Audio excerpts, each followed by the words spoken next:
Hi, this is Carlos Cousins, and this is a writing question that is asking us to consider underlined portions of a sentence for any grammatical or other types of mistakes. So let's go ahead and do this one together. Disputes among scientists and illustrators have often arose, delaying production of many informative nonfiction books that require both pictures and text. So the production of these books is being delayed, we see, because of some conflict between scientists and illustrators that keep arising. So let's go ahead and consider the first one, disputes. Disputes here seems fine.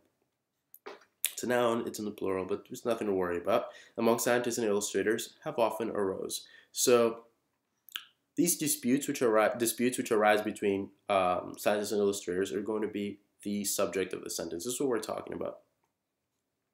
What happens then is that these have often arose, we see here, but the right word should be arisen, and that's because arose is in the past tense, and we're looking for something that's going to be in the past participle.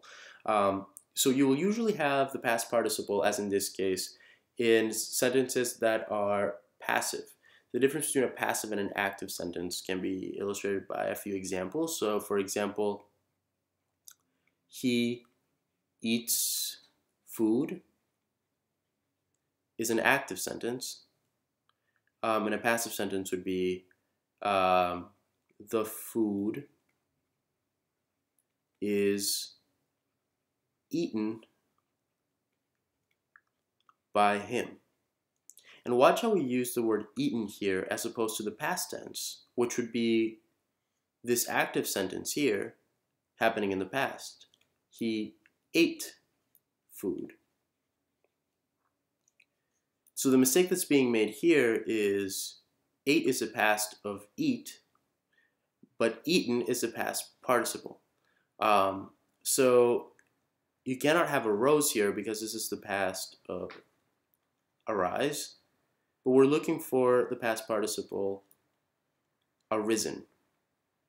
And I know this is a past participle that doesn't get used very much, so if that was the only reason why you've got this wrong, I'm sorry about that. Just something to memorize. And we know that that's the problem. Now let's go ahead and consider the other ones. Delaying production of many informative nonfiction books.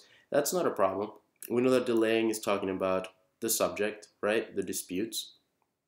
And that require both pictures and texts. That's fine. You don't necessarily want something that looks like the other version of that would be requiring, which is acceptable. But this construction is preferable, so don't worry about seeing that anywhere. And obviously, since we've already found a problem, no error doesn't make sense. I hope that helped with this problem. Happy prepping.